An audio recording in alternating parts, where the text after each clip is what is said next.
put it in a prominent place in JNU. एक मांग और बजने लगी तालियां। एक मांग और गूंज उठे भारत माता के जयकारे। The presence of army tank in a prominent place here will remind constantly thousands of students who pass through this university the great sacrifices and valor of our Indian army. जहां देश के गद्दारों के लिए नारे लगते थे, कश्मीर की आजादी तक जंग रहेगी, कश्मीर की आजादी तक जंग रहेगी, भारत की बर्बादी तक जंग रहेगी, जहां देश के खिलाफ कथित नारेबाजी के बाद नेताओं का मजमा लगता था, वहां शौर्य के प्रतीक सेना से हटाए गए टैंक रखने पर हाहाकार क्यों? हम तो पूछेंगे में बड़ी बहस। अफजल पर प्यार, टैंक पर हाहाकार। ये तो वाइस चांसलर का, ये तो स्कूल के टीचर बनने लायक भी व्यक्ति नहीं है। इतना बड़ा कोई बेवकूफ बन जाए। मतलब आपका मतलब है कि जगह जगह भारत की रक्षा की अगर आप सिंबल डाल देंगे तो उससे लोग बहुत ज्यादा प्रोत्साहित हो जाते हैं। It is not an army station or battalions do not stay in JNU campus. If VC wants army tank, he should want the statue of Aryabhatta. अगर वाइस चांसलर का ये सोच है तो मुझे लगता है कि ऐसा आदमी वाइस चांसलर होने लायक नहीं। आखिर ये हाय तौबा क्यों? टैंक साम्राज्यवादी सोच का प्रतीक रहा है, लेकिन टैंक मुल्क की हिफाजत और आजादी बचाने का औजार भी है। टैंक खून बहाते हैं, लेकिन टैंक का खौफ खून बहाने वालों को रोकता भी है। यही टैंक हिंदुस्तान की अखंडता की गर्जना करने वाला और वतन के लिए जान देने वाले जांबाजों की आवाज भी है। क्या ग्वालियर के द सिंधिया स्कूल के बाहर लगे टैंक कुछ अलग संदेश देते हैं? पश्चिम बंगाल के जादवपुर यूनिवर्सिटी में द्वितीय विश्व युद्ध के वक्त सेना के इस्तेमाल में लाई गई गाड़ी का क्या औचित्य है? जिस जेएनयू में करगिल जीत की सालगिरह पर तिरंगा यात्रा निकली, वहां समारोह में मौजूद मेहमानों में से एक केंद्रीय मंत्री धर्मेंद्र प्रधान वीसी की मांग को जायज ठहराते हैं। अगर भारत के एक प्रमुख इंस्टीट्यूशन में वीसी ने कहा है कि डीकमीशन टैंक एक शौर्य के नाते, सोविनियर के नाते रखनी चाहिए, यह बहुत ही अच्छी कदम उन्होंने लेने के लिए फैसला किया है। हम उसको प्रशंसा करनी चाहिए। जेएनयू में कश्मीर की आजादी के नारे, उस पर सेमिनार, उस पर बहस जायज। जेएनयू में अफजल के समर्थन में नारेबाजी पर राजनीति, लेकिन सेना से हटाए गए टैंक को कैंपस में लगाने की मांग पर विवाद। सवाल उठता है कि क्या विचारों को दिलो दिमाग में किताबों के जरिए उतारा जाना चाहिए या टैंकों और हथियारों के रूपकों के जरिए? एनडीए पास आउट्स हमारा एल्यूमिनाई है, जेएनयू का एल्यूमिनाई है, इसलिए हम हमारा कैंपस में एक डीकमीशन टैंक रखे तो this is actually to indicate the stronger bond and relationship between our alumni who are from the defense academic institutes. DC Jagdish Kumar की दलील अपनी जगह पर सही हो सकती है। इस दलील पर बहस हो सकती है। आखिर जिस संस्थान में एनडीए और सीडीएस के जरिए देश की हिफाजत के लिए जान लड़ाने वाले अफसरों को डिग्री मिलती है, क्या उस संस्थान में उनके नक्शे पर चलने के लिए आने वालों का जोश टैंक नहीं बढ़ाएगा? क्या ऐसे जवानों और अफसरों की देशभक्ति बढ़ाने का मादा सेना के टैंक में नहीं? हम तो पूछेंगे कि क्या जेएनयू में फौज के टैंक रखने से देशभक्ति की भावना बढ़ेगी? हमारा सवाल एक बार फिर सुनिए, आपके जवाबों का मुझे इंतजार रहेगा कि क्या जेएनयू में फौज के टैंक रखने से देशभक्ति की भावना बढ़ेगी? अगर आपका जवाब हाँ है तो HTP स्पेस देकर वाई, नहीं के लिए HTP स्पेस देकर N लिखिए और अपने जवाब हमको 51818 पर आप SMS कर सकते हैं। ट्विटर और फेसबुक पर भी आपके सुझावों का मुझे इंतजार रहेगा, #HTP और #JNU में टैंक के जरिए आप हमारे फेसबुक पेज पर और ट्विटर हैंडल पर जाकर अपनी राय साझा कर सकते हैं। मेहमानों का परिचय कराता हूं बारी बारी, जो खास लोग हमारे साथ मौजूद हैं यहाँ स्टूडियो में। सबसे पहले दो खास मेहमान, प्रोफेसर अवनिदेश अवस्थी जो कि RSS के विचारक हैं और DU में पढ़ाते भी हैं। आमिर हैदर जैदी साहब हमारे साथ हैं, CPI के नेता प्रवक्ता के तौर पर। और जो लोग बाहर से मेरे साथ जुड़ रहे हैं उनका परिचय कराऊं, सुधांशु त्रिवेदी भारतीय जनता पार्टी के स्पोक्स पर्सन मेरे साथ जुड़ रहे हैं दिल्ली से। Major general retired GD Bakshi साहब हैं जो कि एडिटर हैं Indian defence review and security alert magazine के। आपका स्वागत है बख्शी साहब। राहिला परवीन मेरे साथ हैं जो कि स्टेट सेक्रेटरी है AISF की, जेएनयू में से हमारे साथ लाइव है इस वक्त। और एक और शख्स हमारे साथ AM खान भी इस डिबेट में कुछ देर में जुड़ेंगे जो कि कांग्रेस पार्टी के नेता हैं। लेकिन डिबेट की शुरुआत में सीधे करना चाहूंगा राहिला आपसे। राहिला, मैं जानना चाहता हूं इस टैंक लगाने के प्रपोजल का या प्रस्ताव का या आइडिया का क्यों विरोध किया जा रहा है?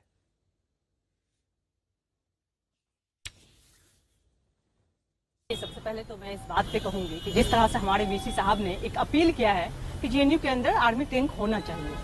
हमारे वीसी साहब चूंकि एक यूनिवर्सिटी के वीसी हैं, उनका दायित्व, प्राथमिक दायित्व बनता है कि यूनिवर्सिटी के अंदर जिस तरह से छात्रों का एमफिल पीएचडी में सीट कट किया गया, उसके लिए अपील करते हैं एचआरडी मिनिस्ट्री से कि छात्रों का सीट कट ना हो। फेलोशिप नहीं मिलता है, उनके लिए उनको अपील करना चाहिए कि उनके छात्रों को समय पे फेलोशिप मिले।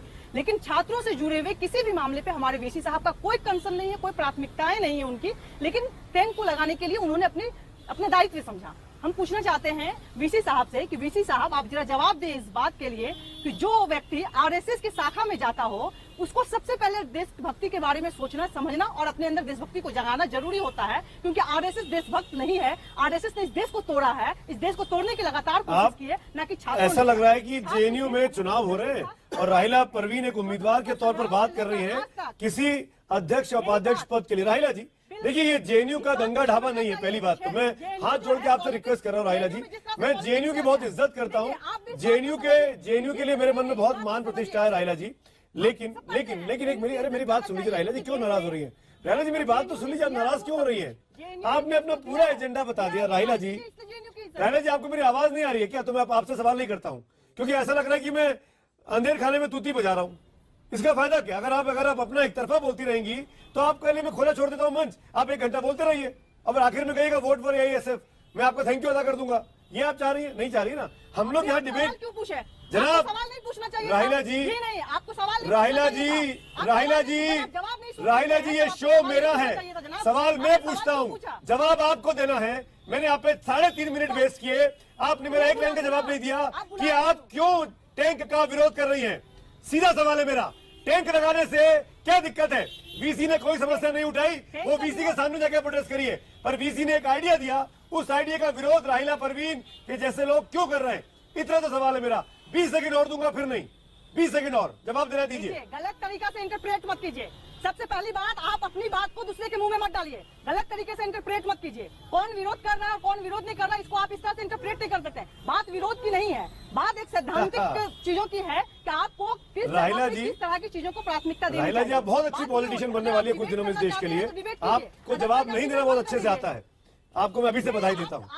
राहिला जी मेरा सवाल बहुत सीधा सा था, 5 मिनट वेस्ट हो गए, जवाब नहीं मिला। आप अरे आप कहिए ना कि हम विरोध नहीं करते, आप बोलिए ना विरोध नहीं करते, बात खत्म हो जाएगी। आप कहिए ना विरोध नहीं करते, बात खत्म हो जाएगी। आप कहिए ना टैंक लगने चाहिए। आपको कोई हक नहीं है। देखिए आपके पास जवाब ही नहीं है राहिला जी, आपके पास जवाब ही नहीं है। आप डेथ करना चाहती है। मैं आगे बढ़ता हूँ, 5 और केस बैठे हुए। Please keep quiet now, please keep quiet. राहिला जी थैंक यू सो मच, आप अपनी बारी का इंतजार करिए। मैं जनरल बख्शी ने हाथ उठाया, आपको thank you so much. General Bakshi ने हाथ उठाया।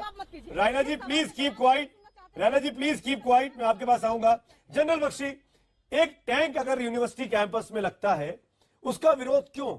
अगर उसका विरोध जायज है तो हमारी कोर्स की बुक से सुभाष चंद्र बोस के आर्टिकल हटा देने चाहिए। हमारे कोर्स की बुक से आजादी में जितने लोगों ने शहादत दी उन तमाम के लोगों को हटा देना चाहिए, क्योंकि वो लोग हमको यही सिखाते थे, लड़ो इस देश में, कुर्बान हो जाओ। फिर टैंक का विरोध क्यों हो रहा है वहां पे? जनरल बख्शी देखिए, मैं जरा रिक्वेस्ट करूंगा कि जो अभिव्यक्ति के आजादी के इतने बड़े सपोर्टर्स हैं, वो आज प्लीज थोड़ा डिसेंटली डिबेट करें, दूसरों को भी कुछ कहने का मौका दें। बहुत धन्यवाद। और नाउ मैं बताना चाहता हूं कि जेएनयू बाकी सब यूनिवर्सिटी से अलग से हटकर है। क्यों? क्योंकि नेशनल डिफेंस एकेडमी इस यूनिवर्सिटी के साथ एफिलिएटेड है 1970 के बाद से। इसका मतलब 30,000 आर्मी, नेवी, एयरफोर्स के जो ऑफिसर्स हैं वो सब जेएनयू के स्नातक हैं, उनको जेएनयू की डिग्री प्राप्त हुई है। आप चाहते हैं कि उनका नामो निशान मिटा दिया जाए, किसी को भनक ना हो कि इस यूनिवर्सिटी का एफिलिएशन हमारी सबसे बड़ी जो ऑफिसर प्रोड्यूसिंग संस्था है, हमारी सबसे बड़ी मिलिट्री एकेडमी उसके साथ है। उस हमारे 30,000 अफसरों में से आज तक 5,000 ऑफिसर शहीद हो चुके हैं। आप मुझे बताइए, किसी ने जेएनयू में अभी तक एक आंसू बहाया था इन शहीदों के लिए? क्या वो कुत्ते हैं? वो आपके लिए मरे? एक आंसू किसी ने बहाया? नहीं बहाया साहब। किसी स्कूल में आपका कोई छात्र मरे जो आपका साथ फेलो स्टूडेंट है, तो आप जाके उसके मां बाप के आंसू तो पहुंच देते हैं, आप शोक सभा तो कर देते हैं। आपको पसंद हो या ना हो, आप कम से कम बोलते हैं कि साहब बड़ा अच्छा था वो। कभी किया आपने जेएनयू के अंदर? पिछले साल वहां अफजल गुरु साहब की जनाब की बरसी मनाई गई, पिछले साहब वहां बुरहान वानी के नारे लगाए गए। मैं आपसे पूछता हूं, बच्चे, बिटिया जैसे इसकी कम उम्र है मेरी बेटी से, मैं आपसे पूछता हूं, आपके पास कुछ आंसू है बहाने के लिए? जो आपके अलुमनाई हैं जेएनयू के 30,000 अलुमनाई, आप कहते हैं कि फौज का नामो निशान मीलों तक नहीं होना चाहिए। जवाहरलाल नेहरू यूनिवर्सिटी में, जवाहरलाल नेहरू यूनिवर्सिटी साइंटिस्ट भी पैदा करती है, जो हम उम्मीद करते हैं कि आगे बढ़कर हमारे देश के लिए टैंक्स, जेट फाइटर्स, सबमरीन्स, ये सब बनाएंगे ताकि हमें विदेश से खरीदना ना पड़े। बिल्कुल जनरल बख्शी, राहिला जवाब देना चाहेंगे बख्शी साहब की बात का? Rahila, would you like to respond to this, because उन्होंने सीधे आपसे अपील की। बिल्कुल बिल्कुल बिल्कुल बोलिए। बिल्कुल बिल्कुल मैं जवाब देना चाहूंगी, अगर आप जवाब को अच्छे तरीके से सुनेंगे तो, बिना बीच में डिस्टर्ब किए। बख्शी साहब एक सम्मानीय व्यक्ति हैं और इस देश के लिए उन्होंने बहुत कुछ किया है, क्योंकि वो सरहद पे, बॉर्डर पे रह करके बहुत कुछ उन्होंने, उनका अनुभव भी है और उन्होंने कुर्बानियां भी दी है। मैं उनका पूरा सम्मान करती हूँ। लेकिन सर, मैं आपने जिस तरह से कहा कि हमने कभी आंसू नहीं बहाए हैं, हमने ये नहीं किया, हमने वो नहीं किया है, सर हमें लगता है कि एक बार आपको ये बात बोलने से पहले सोचना चाहिए, क्योंकि हम आपके बच्चे हैं और आपका सम्मान करते हैं, इसलिए हम आपको बहुत उस तरह की चीजों को नहीं कहेंगे। लेकिन सर, जब आप इस तरह के आरोप लगाते हैं तो आपको इस बात को समझना पड़ेगा कि यहाँ के छात्र, जहाँ से आप उम्मीद करते हैं और आप खुद कह रहे हैं कि बहुत सारे छात्रों ने निकल के देश की सेवा की है और आगे भी देश की सेवा करेंगे, फिर आप उस देश के भविष्य पर इस तरह का आरोप सर कैसे लगा सकते हैं? उनके पास कोई आंसू नहीं है, उन्होंने आंसू नहीं बहाए हैं और अपने मरे हुए छात्र के लिए आंसू बहा देते हैं। ऐसा है सर, हमारे लिए, हमारे घर के लोग भी सेना में हैं और उन्होंने भी अपनी कुर्बानी दी है। एक मिनट, आप अगर जवाब नहीं सुनना चाहते, राहिला जी आपने अपनी बात कही, बहुत कैटेगोरिकल कही। मेरा आपसे काउंटर क्वेश्चन है, मेरा आप ही राहिला जी, मेरा आपसे काउंटर क्वेश्चन है, क्या ये बात सच नहीं है? क्या ये बात सच नहीं है कि जेएनयू में अफजल गुरु के लिए सिंपोजियम होता है? क्या ये बात सच नहीं है जेएनयू में अल्ट्रा लेफ्टिस्ट आपके लोग जेएनयू के नाम पर एक कॉल देते हैं फरवरी के महीने में? क्या ये बात सच नहीं है कि उमर खालिद जो आपके साथ पढ़ते हैं, वो बुरहान वानी के शहादत के मौके पर एक फेसबुक पोस्ट डालते हैं, जो बाद में उनको हटाना पड़ता है, वो बुरहान वानी को शहादत बोलते हैं? क्या ये सच नहीं है? अगर वहां पर टैंक लगने की बात छात्रों में देशभक्ति की भावना जगाने के लिए वहां के अभिभावक होने के नाते वाइस चांसलर कह रहे हैं, तो क्या गलत है? तो क्या गलत है? आपने सवाल पूछ लिया है ना, अब जवाब सुन लीजिए ना। पहली बात तो मैं आपको ये कहूंगी कि जिस तरह से आपने कहा कि कैंपस में ऐसे लोग हैं वैसे लोग हैं, मेरी आपसे किसी भी तरह की बात को लेकर गुरेज नहीं है, लेकिन इस बात को आप समझिए कि आप जिससे सवाल पूछ रहे हैं उसकी विचारधारा, उसकी पॉलिटिक्स और उसके सिद्धांत को समझते हुए पूछिए। आप मुझसे ये सवाल पूछ रहे हैं, मैं आपको जवाब दूंगी कि हर जगह और जेएनयू में भी जो तथाकथित लोगों ने तथाकथित देश को तोड़ने के नारे लगाए, मैं आपसे और पैनल में बैठे हुए सरकार के जो समर्थन के लोग हैं, सरकार के जो लोग हैं, उनसे भी पूछती हूँ कि आज तक उनका अरेस्ट क्यों नहीं हुआ? कश्मीर में पीडीपी के साथ किसकी सरकार है? मेरी है, आपकी है या बीजेपी की है? उन्होंने क्यों उनको गिरफ्तार नहीं किया? क्यों आज तक वो लोग देश के तोड़ने के नारे लगाने के बाद भी बाहर खुलेआम घूम रहे हैं? क्यों आज भी उन लोगों पे किसी तरह की कार्रवाई नहीं की गई? जो लोग अफजल गुरु के लिए नारे लगाते हैं या बुरहान वानी के लिए, उनको आप देश के कानून के तहत सजा दीजिए अगर वो गलत है तो। लेकिन आप इस तरह से पूरे देश पर, पूरे छात्रों पे, पूरी यूनिवर्सिटी पे हमले यू मेड योर पॉइंट, मैं सुधांशु त्रिवेदी का जवाब लूंगा, लेकिन हेडलाइंस के उस पार। यू मेड योर पॉइंट राहिला, यू आर वेरी कैटेगोरिकल। मैं सुधांशु त्रिवेदी से जवाब लूंगा, लेकिन हेडलाइंस के उस पार। डिबेट में जो चल रहा है कि क्या जेएनयू में फौज के टैंक रखने से देशभक्ति की भावना बढ़ेगी? हाँ कहने वाले एसएमएस पोल पर 92% लोग हैं, 92% लोग। और एसएमएस और ट्विटर पोल के नतीजे भी आपके सामने स्क्रीन पर है। ट्विटर पोल पर 58 और 42 बराबरी का मामला चल रहा है ऑलमोस्ट, लेकिन 58% लोग कहते हैं कि टैंक रखने से देशभक्ति की भावना बढ़ेगी। तमाम मेहमानों को और लेके आता हूं मैं। राहिला परवीन और जीडी बख्शी साहब ने बात की है पहले सेगमेंट में। सुधांशु त्रिवेदी इस बात का जवाब दीजिए कि क्यों भारतीय जनता पार्टी अपनी सोच को थोपना चाहती है तमाम शिक्षण संस्थानों के जरिए। जेएनयू की जो राहिला परवीन कह रही हैं, उनकी बात में आपको कितना दम नजर आता है? सुधांशु त्रिवेदी। देखिए, जो बात कुलपति महोदय ने कही है उसका एक तकनीकी पक्ष है। किसी भी विश्वविद्यालय में जो कोई भी संकाय यानी फैकल्टी या कोई डिपार्टमेंट रिप्रेजेंट किया जाता है तो हर डिपार्टमेंट अपना रिप्रेजेंटेशन चाहता है। सुमित जी, मैं याद दिलाना चाहता हूं 1960 में इंडिया में एग्रीकल्चर यूनिवर्सिटीज बनी थी राधाकृष्णन कमेटी के रिकमेंडेशन के बाद। 64-65 के बाद उसमें इंजीनियरिंग भी जोड़ा गया, तो उस सिंबल में टेक्नोलॉजी के सिंबल्स भी जोड़ दिए गए। मुझे अच्छी तरह याद है कि हम लोग जब इंजीनियरिंग में पढ़ते थे तो नई नई ब्रांच के रूप में कंप्यूटर शुरू हुआ, तो कहा गया भाई उसका भी एक सिंबल दिखना चाहिए। तो यहां तो स्थिति यह है कि सारे सेना के स्नातक जो जनरल बख्शी जी ने कहा, एकमेव विश्वविद्यालय जहां से डिग्री पाते हैं, एकमेव विश्वविद्यालय जो कि उन स्नातकों को डिग्री देता है, उसमें उसका कोई भी सिंबल ना हो, यह बात थोड़ी सी उचित नहीं प्रतीत होती है।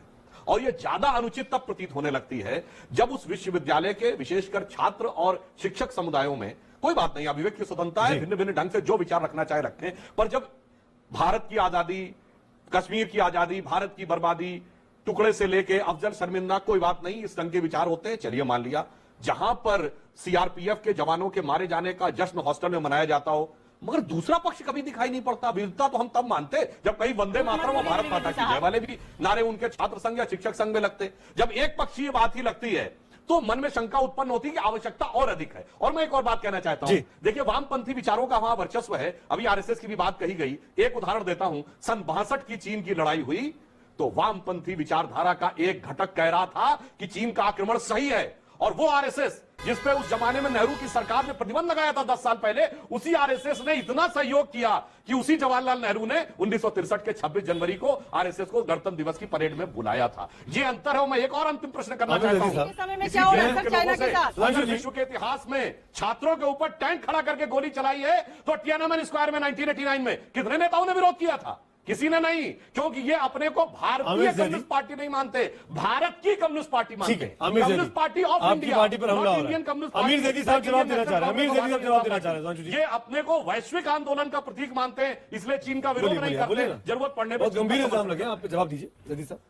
हमने तो सुमित भाई सुना था कि मंत्र जाप करने से देशभक्ति की भावना पैदा होती है, मंत्र जाप करने से दुश्मन की ईंट से ईंट बच जाती है। कल का आरएसएस का स्टैंड है, मंत्र जाप करने से दुश्मन की सेना पूंछ दबा के भाग जाती है।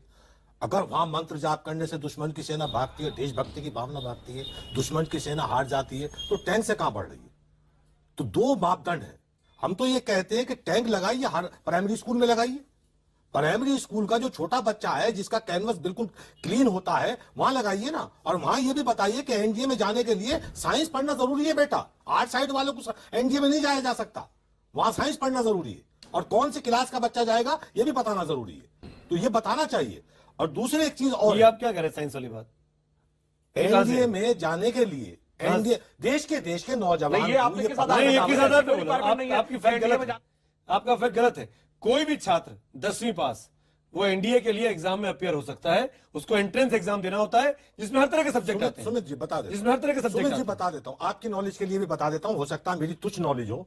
उत्तर प्रदेश यूपी बोर्ड से जो पढ़ता है 8वीं के बाद 2 साइड हो जाती है, आर्ट साइड और साइंस साइड। सीबीएसई बोर्ड में एक ही साइड होती है जो 11th के बाद बदलती है। लेकिन यूपी बोर्ड, बिहार बोर्ड जो क्षेत्रीय बोर्ड है, उनमें 8वीं के बाद बोर्ड बदल जाता है और 9th क्लास से आर्ट साइड और साइंस साइड है, और साइंस साइड का बच्चा ही एनडीए में जा सकता है। समझ गए? तो ये देश के जो वो तबका है जहां से बच्चे का कैनवस कोरा होता है, वहां करिए।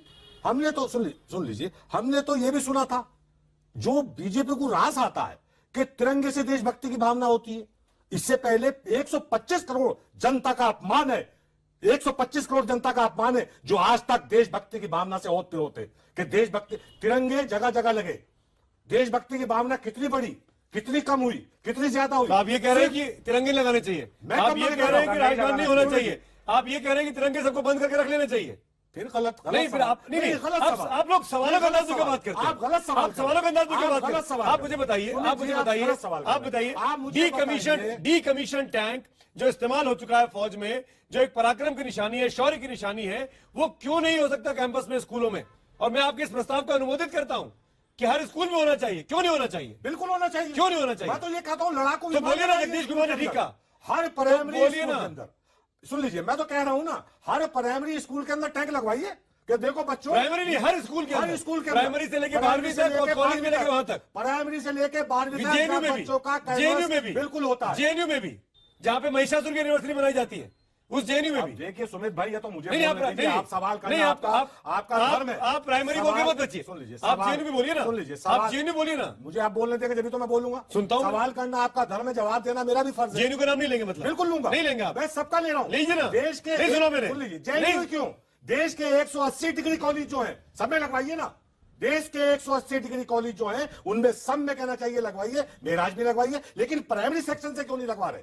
प्राइमरी से लगवाइए ना, वहां अरे करिए ना। जितने आर्मी के स्कूल है उनमें लगे रहते हैं ऑलरेडी। भाई प्राइमरी में क्यों नहीं लग सकता? वहां भी लगे रहते प्राइमरी हैं। में क्यों नहीं लग आर्मी सकता? पब्लिक स्कूल है नोएडा में, यहाँ देखिए बाहर लगा हुआ है। सुनिए जी, दोहरा मापदंड। एयरफोर्स के म्यूजियम में अगर बच्चे घूमने जाते हैं तो बच्चों को टैंक दिखाने के लिए टिकट लिया जाता है बच्चों से। अब जी जवाब दीजिए। बच्चों से एयरफोर्स के म्यूजियम में कल लेके जाइए अपने बच्चों को, वहां पे टिकट लगेगा, टैंक देखोगे तो टिकट छू के नहीं देख सकता बच्चा। ये दोहरा मापदंड दिखाते हो। मेरे साथ चलिए धोला कुआं, मैं दिखाता हूँ। जनरल बख्शी आप जवाब देना चाह कर रहे हैं आप? जनरल बख्शी क्या बात कर रहे हैं? क्या बात नहीं आप कर रहा हूँ? जानते हैं बिल्कुल सही कर रहा हूँ। म्यूजियम एक छोटा सा स्कूल चलाता हूँ, मैं बच्चे लेके गए थे, टिकट देना पड़ा मुझे। भाई जिस विश्वविद्यालय का संबंध होगा उसी में कहा गया फ्री ऑफ ना। कॉस्ट, फ्री ऑफ कॉस्ट पढ़ाता हूँ, चैरिटी का।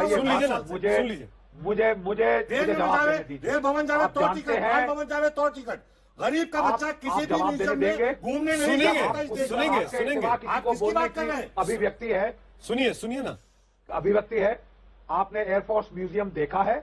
मैं देखा। 3-4 दिन पहले वहां आ रहा हूं। वो बिल्कुल फ्री एंट्री है, हर कोई जाके किसी जहाज को हाथ लगा सकता है, किसी फोटो खींच सकता है, भी रेल देख म्यूजियम में सकता बच्चा जाता है। एयरफोर्स म्यूजियम जाता है बच्चा, एयरफोर्स म्यूजियम जो तारामंडल में बच्चा जाता है। अरे आप अब यार टिकट फ्री करा जाए क्या? आप मुद्दे पर रहिए ना, आप मुद्दे पर रहिए। एयरफोर्स म्यूजियम का अरे बिल्कुल का है, बिल्कुल का है, बिल्कुल का है, बिल्कुल का है। झूठ पकड़ाइए अभी। हर बहस में झूठ बोलते अरे झूठ आप बोलते हैं, पूरे देश को गुमराह कर रहे हैं। आप कहिए से माफी मांगिए। अरे सुनिए, आरएसएस के म्यूजियम आरएसएस में आप बोलो एयरफोर्स पहले आप बोलो। एयरफोर्स आप पहले बोलो ना। बोल रहा हूँ चीन के टैंकों को भगाने के लिए मंत्र जाप करने की बात करते हो। आपने कहा चीन के टैंकों को भगाने के लिए मंत्र जाप करते हो। क्या मंत्र जाप से अरे, वोट भागेगा? क्या मंत्र जाप से RSS चीन भागेगा? क्या आपको- मंत्र जाप से चीन भागेगा? अच्छा सुनिए ना, आप यूनिवर्सिटी में बात झूठ बोलने से रोकिए इनको।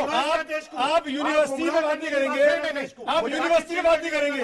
अमीर साहब, अरे कुछ तो अमीर साहब, अमीर साहब, आप कह रहे हैं मंत्र जाप अमीर करके साहब, दुश्मन को भगाइए। अमीर साहब, एक सेकंड सुमित जी, अभी इन्होंने कहा कि अभी मैं परसों अपने स्कूल के बच्चों को लेके गया एयरफोर्स म्यूजियम में, वहां के हाथ नहीं लगा सकता था। 2 दिन पहले, 4 दिन पहले, 6 दिन पहले। मैंने परसों नहीं कहा। आप प्ले करिए दोबारा। क्या बोला इन्होंने? सुन लीजिए, मैं दोबारा कह रहा हूँ। अभी प्ले करिए आप। 3 साल पहले सुमित जी आप प्ले करिए। 3 साल हो गया। सुमित जी प्ले 3 साल हो गया। करिए। आप प्ले करिए। आप बोलिए अपनी बात, बोलिए ना। आप बच्चों को पास नहीं जाना दिया। अरे बाबा, अमीर साहब सुनिए ना, आपने अपनी बात कही। अब सवाल ये है सुमित जी, सवाल ये है कि सवाल प्राथमिकता का है, जैसा कि कहा।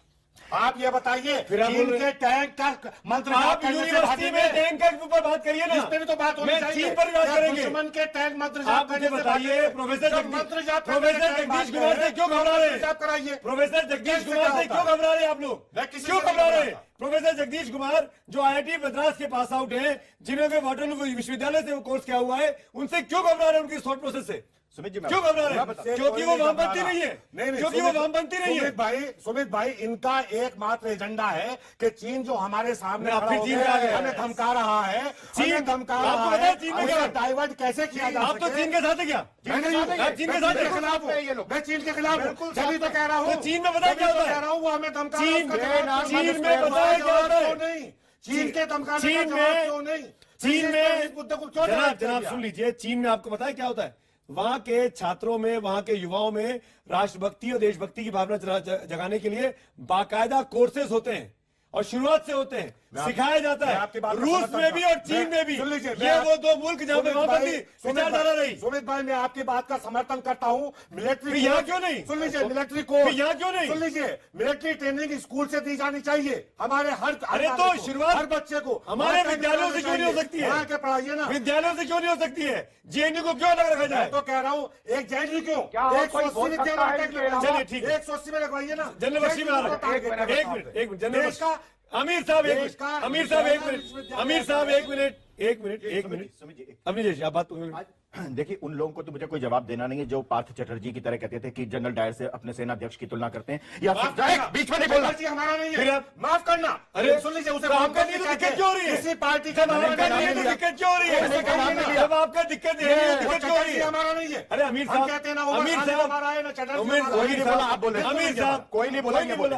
आपको दर्द आप हुआ? बोले। आपको दर्द नहीं है हुआ? मुझे। अमीर को हमारे साथ अरे भाई तो बोलने दीजिए ना। और ना मैं उसको जवाब दूंगा, ना मैं उसको जवाब दूंगा जिसने सेनाध्यक्ष को सड़क छाप गुंडा कहा था। लेकिन मुझे अब तक ये पढ़ाया गया कि देश के स्वतंत्रता संग्राम में हजारों लाखों लोगों ने अपनी नौकरियां, पढ़ाई छोड़ करके कूद गए थे, और आज मुझे दिखाया जा रहा है कि वाइस चांसलर को प्राथमिकता तय करनी चाहिए थी कि मेरी स्कॉलरशिप मिल रही है कि नहीं, देशभक्ति नहीं, प्राथमिकता होनी चाहिए कि मेरी स्कॉलरशिप मिल रही है कि नहीं, बढ़ रही है कि नहीं, घट रही है कि नहीं। ये प्राथमिकताएं चेंज होंगी, ये प्राथमिकताएं चेंज होंगी। देश के लिए देश की आजादी में कूदा था, बीच में बोले, बताइए ना, बीच में बोले, आगे दूरी फिर बताइए देश को कौन सा संगठन देश की आजादी का राइला बोल रही है, अमीर साहब राइला बोल रही है, आप ही विचारधारा की राइला बोल रही है, आरएसएस नहीं था, अच्छा वो स्टेट फेडरेशन था, ठीक है, सुनिए ना, जिस दिन स्वाधीनता आंदोलन पे चर्चा होगी आप यहाँ पर बैठेंगे नहीं, भाग जाएंगे यहाँ से, आप खोलूंगा, नहीं भागूंगा, आप भागेंगे, लेकिन आप भागेंगे, लेकिन अमीर साहब बोलने दीजिए, अमीर साहब तिरंगा हमने बनाया, अमीर साहब ने अपने डिजाइन किया, अमीर साहब लेके हम चले, हकदार ये हो रहा है। अरे बाबा टैंक रखना चाहिए कि नहीं, बात टैंक पे हो रही है, बात जगदीश कुमार के बयान पे हो रही है, जिसमें आप एक लाइन नहीं बोल रहे, जिसमें आप एक लाइन नहीं बोल रहे, एक लाइन नहीं बोल रहे, मैं बोल रहा हूँ 180 डिग्री कॉलेज के अंदर टैंक रखना चाहिए, बस general Bakshi, general Bakshi, general Bakshi, general Bakshi on the screen, general Bakshi on the screen, general Bakshi. इसके बाद खान साहब आपकी बारी, जनरल बख्शी। अच्छा सुमित, देखिए बातचीत हो रही थी टैंक को लेकर, बिल्कुल जेएनयू में टैंक होना चाहिए या नहीं। मैं कहना चाहता हूं कि हर रिपब्लिक डे परेड, हर मिलिट्री परेड जो कि बड़े दिवसों पे की जाती है, चाहे रूस में, चाहे चीन में, चाहे कहीं और, उसमें सबसे आगे टैंक चलते हैं। आप कल बोलेंगे कि टैंक हटा जाने चाहिए क्योंकि जेएनयू वालों को ऑब्जेक्शन है। किस चीज की ऑब्जेक्शन है? मैंने कहा 30,000 जेएनयू के स्नातक नेशनल डिफेंस एकेडमी के कैडेट्स हैं जो अफसर बनते हैं, उनको वहां क्यों रिप्रेजेंटेशन नहीं होनी चाहिए? क्यों अभी तक रिप्रेजेंटेशन नहीं थी? लोग जो हैं हमारे वाइस चांसलर की ऐसी बात कर रहे हैं जैसे वो कन्यापुत्री पाठशाला से आए हो। He is a graduate of IIT Madras, he taught at IIT Madras for several years. कई साल उन्होंने IIT मद्रास में पढ़ाया, वो अमेरिका के कॉलेजेस में रह चुके हैं, वो प्लानिंग कमीशन में रह चुके हैं, और उनके बारे में ऐसे व्यंग्यपूर्ण बातें की जा रही हैं। कल कुछ लोग कह रहे थे कि हमारा आर्मी चीफ गली छाप गुंडा है, आज वो वाइस चांसलर के ऊपर गालियां दे रहे हैं। खान साहब उनकी असलियत सब जानते हैं क्या है? लेट अस सब जानते हैं क्या है? डिस्कस। बिल्कुल खान साहब, please, thank you, thank you. मैं कहना चाहता हूं कि थैंक यू जी। खान साहब, आपकी पार्टी के नेता संदीप दीक्षित का बयान आया, जो आज कांग्रेस पार्टी के वरिष्ठ नेता है, वो कहते हैं कि जो कुछ कहा गया प्रोफेसर जगदीश कुमार ने, वो बेवकूफ भरा बयान था। वो बेवकूफ कहते हैं, कभी वो आर्मी चीफ को सड़क छाप कुछ कहते हैं, मुझे बोलने में भी शर्म आ रही है, और यहां पे आज उनको वीसी को अपमानित करते हैं। कांग्रेस पार्टी ने तय कर रखा है इंस्टीट्यूशन को डिमोलिश कर देंगे इस तरह के बयान देके। खान साहब देखिए सुमित जी, बात ये नहीं है, बात ये है कि जो जेएनयू है उसकी अपनी एक प्रेस्टीज है, इंटरनेशनल प्रेस्टीज है, और क्या वहां पर सिर्फ जो एबीवीपी के छात्र हैं वही देशभक्त हैं, बाकी छात्र जो है जो वहां पढ़ते हैं वो देशभक्त नहीं है? कौन सी ये जो 2200 बात पूरी करने दीजिए। जो आपने 2200 मीटर का तिरंगे पे आप नेशनलिज्म कल्चर चला रहे हो, क्या आप नागपुर में तिरंगा लहराओगे? क्या क्यों नहीं लहराओगे आप नागपुर में? आप संघ वालों से पूछिए, इस तिरंगे से इतना जब प्यार है तो 1947 से अब तक नागपुर में क्यों अच्छा सुनिए, अगर मान लीजिए 47 में संघ ने फहराया और 2017 में फहरा रही है 70 साल बाद, तो आपको दिक्कत है? आपको दिक्कत है? आपको दिक्कत है? आपको अरे दोहरा मापदंड आपका है। आपकी पार्टी ने देश को आजादी लाने का काम किया, आप क्लेम करते हैं, आप क्लेम करते हैं। खान साहब, फिर टैंक का विरोध क्यों कर रहे हैं? फिर टैंक का विरोध क्यों कर रहे हैं? अब्दुल हामिद जैसे शहीद हो गए, पहले अपनी संस्था क्यों विरोध कर रहे हैं? शुरू कर दो, विश्व हिंदू परिषद पे लगाना शुरू कर दो। ये क्या बात है? आप लोग मुद्दे पर बात नहीं करेंगे। तिरंगा लगाना शुरू कर दो। अभिजय जी 20 सेकंड में जवाब दीजिए। इतनी सी बात कर रहा हूँ। अलीमुद्दीन खान साहब, अलीमुद्दीन खान साहब, अरे सुन भी लीजिए, अब आप सुन लीजिए। आप ये बताइए कि मैं जब पढ़ता था तब मुझे सूबेदार जोगिंदर सिंह ने युद्ध में क्या किया था, ये मुझे आज तक याद है। मेजर जनरल सोमनाथ ने क्या किया था, मुझे वो याद है, जो मुझे 6ठी या 7वीं क्लास में पढ़ाया गया था। आज आप कह रहे हैं ये पता है कि 22 अक्टूबर को अलीमुद्दीन खान साहब, आप पहले जवाब दीजिए। आप जवाब दीजिए, आप जवाब दीजिए तिरंगे से पहले आप जवाब दीजिए। आपके संदीप दीक्षित को बेवकूफ करने का क्या को बचाया था? किसी भी वाइस चांसलर को बेवकूफ करने का झंडे उनके पास योग्यता, अपनी तस्वीर लगाई, क्या योग्यता उनके? 56 इंच की छाती दिखाई, किसी का पोता, किसी का बेटा होने की योग्यता, क्या योग्यता उनके पास? 56 इंच की छाती आप बनाते हो, योग्यता उनके पास? किसी का पोता और किसी का बेटा होने के अलावा क्या योग्यता एक मिनट खान साहब अवस्थी जी, एक मिनट सिर्फ एक मिनट। अरे भाई मेरी आप सबसे रिक्वेस्ट है, क्या हमें कंस्ट्रक्टिव डिबेट नहीं कर सकते एक इंपॉर्टेंट इश्यू पर कि क्या शिक्षण संस्थानों में टैंक लगने चाहिए या नहीं लगने चाहिए? मुद्दा सिर्फ इतना सा है, उस पर बहस होनी चाहिए। मैं आऊंगा, मैं ब्रेक के लिए रुक रहा हूँ। इस पर डिबेट चल रहा है। मेरे साथ अब तक जो जवाब आए वो आपके सामने है कि क्या जेएनयू में फौज के टैंक रखने से देशभक्ति की भावना बढ़ेगी? हाँ कहने वाले एसएमएस पोल पर 92% लोग हैं और ट्विटर पोल के नतीजे भी आपके सामने स्क्रीन पर हैं। यहाँ पर हाँ कहने वालों की संख्या 59% है। तो ज्यादातर लोग मान रहे हैं कि टैंक लगने से देशभक्ति की भावना बढ़ती है। सुधांशु त्रिवेदी, मैं आपके पास आना चाहूंगा। राहिला ने एक सवाल उठाया था पहले सेगमेंट में, सुधांशु, मैं चाहता हूं कि बीजेपी उस पर क्लैरिफाई करे। जेएनयू में अफजल गुरु के मामले को भारतीय जनता पार्टी बहुत जोर शोर से उठाती है, पर वो लोग आज तक फरार है जिन्होंने देश विरोधी नारे लगाए।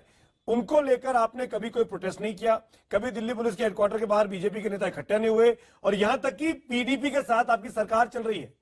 ये बड़ा मुद्दा राहिला ने उठाया था, जवाब दीजिए सुधांशु जी इसका। देखिए, जो उस पर कार्रवाई हो रही है उस पर पुलिस तकनीकी दृष्टि से आगे कार्रवाई कर रही है। कुछ एक कार्रवाइयां भी हुई हैं, कुछ लोगों के खिलाफ चार्जशीट भी दाखिल हुई है। पुलिस अपनी गति से कार्य कर रही है। पीडीपी के विषय के ऊपर हम लोग कई बार बता चुके हैं। सिर्फ एक ही वाक्य में कहना चाहूंगा कि साहब, आज जब महबूबा मुफ्ती हमारे साथ हैं तो एलानिया तौर पे टीवी की स्क्रीन पे बोली हैं कि जो लोग पत्थर मारने जाते हैं आर्मी कैंप के पास, वो कोई दूध और डबल रोटी लेने नहीं जाते हैं। और जब इनके साथ सरकार थी तब महबूबा को तो छोड़िए, गुलाम नबी आजाद जो कि कांग्रेस पार्टी के मुख्यमंत्री थे, वो दिल्ली में आके कहते थे कि अफजल को फांसी दे दी गई तो पूरी कश्मीर घाटी में आग लग जाएगी। किस लिए बनी थी? उस विषय पे कभी हम लोग सेपरेट करेंगे। आज मैं इस बात पे गंभीरता से बात कहना चाहता हूं कि देखिए, ये जो जेएनयू की बात है, देखिए मैंने किसी को हस्तक्षेप नहीं किया, मुझे बोल देने दीजिए। खान साहब जेएनयू से आपकी बात सुनी है, अब मुझे कम से कम इस विषय के ऊपर अपनी बात कहने दीजिए। खान साहब बात जेएनयू पे चल रही है। जेएनयू पे आने दीजिए, हमने जेएनयू में खान साहब एक मिनट, सुधांशु जी एक मिनट, कैन आई खान साहब on the screen? Alimuddin Khan, सवाल मैं पूछूंगा, जवाब आप देंगे। आप बताइए, जेएनयू में टैंक लगना चाहिए या नहीं लगना चाहिए? जगदीश कुमार साहब की जो राय है उसमें कांग्रेस पार्टी क्या सोचती है? और घुमाइएगा मत राहिला की तरह। देखिए, किसी भी इंस्टीट्यूशन में आप अगर टैंक लगाते हो तो देशभक्ति की भावना को जागरूक करने के लिए लगाते हो। आप ये टैंक स्कूलों में लगाइए। यहाँ तो बच्चे पढ़ चुके हैं, 30 साल की एज के बच्चे वहाँ रह रहे हैं जो सिविल सर्विस की तैयारी कर रहे हैं। उनको जो 30 साल के देशद्रोही देशभक्त नहीं बन सके, उनको देशद्रोही रहने दे, उनको देश के खिलाफ सोचने दे, उनको नहीं संभाले।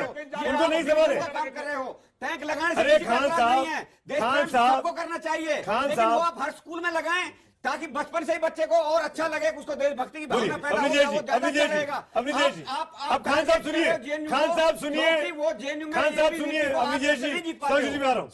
आज एक बात तो तय होगी कि आज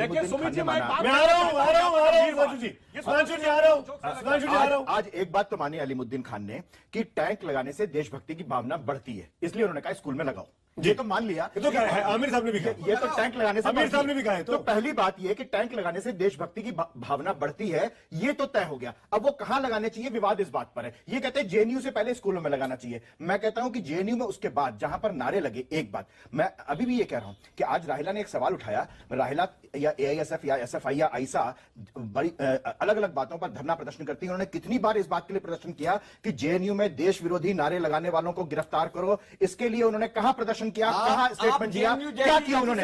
अगर वो सचमुच है, दूसरों पर उंगली मत उठाओ, दूसरों पर उंगली मत उठाओ। आपने क्या किया ये बताओ, आपने कितने प्रदर्शन किए, कितने पुलिस आप समर्थक है उनके, आप समर्थक है उनके। निकली जेएनयू के अंदर जिन्होंने नारे लगाए तो उन्हें सजा दीजिए। अरे मैं बताता हूँ, सुन लीजिए, एक एक करके अमीर साहब खान साहब एक एक करके कश्मीर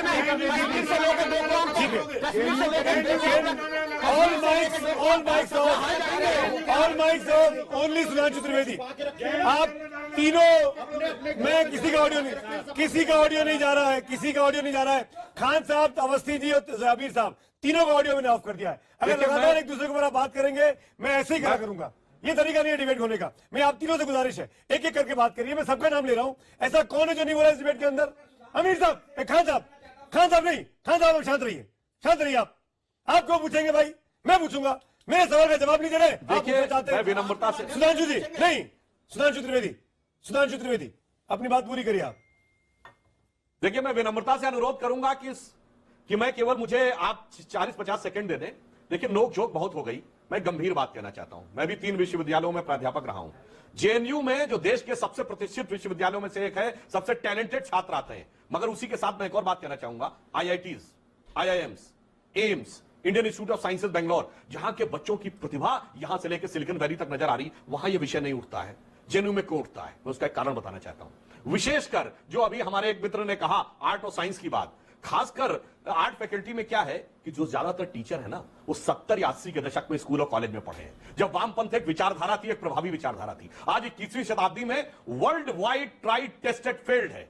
चाइना भी कहने को कम्युनिस्ट है, आकंठ पूंजीवाद में डूबा हुआ है। सिर्फ 2 कम्युनिस्ट देश रह गए, नॉर्थ कोरिया और क्यूबा। मगर अफसोस, इन प्रतिभाशाली छात्रों को वहां के वो टीचर अपनी पूर्वाग्रह की विचारधारा में छोके रहना चाहते हैं, ताकि उनकी प्रतिभा एक डायरेक्शन में जाए। इसीलिए जेएनयू में वो इतिहास पढ़ाया जाता है, जिसमें आप ये कहते हैं कि भागा जतीन, सचिंद्र सान्याल, चंद्रशेखर आजाद, भगत सिंह, राजगुरु, सुखदेव तो आतंकवादी थे, मगर अफजल और याकूब इंसान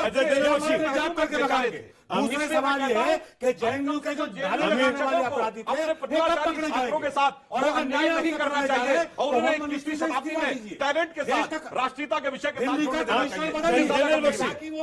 जनरल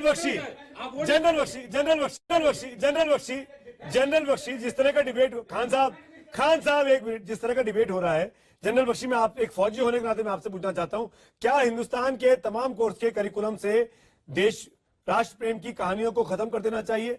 तमाम जो शहीद हुए, जिन्होंने त्याग दिया, उनकी किताबों को हटा देना चाहिए उन कोर्सेज से? क्या आर्मी स्कूल्स और एयरफोर्स स्कूल के बाहर लगे टैंकों को, हवाई जहाजों के जो डिकमीशन चीजें हैं, उनको हटा लेनी चाहिए? क्या एयरफोर्स भवन के बाहर से मिग हटा लेना चाहिए?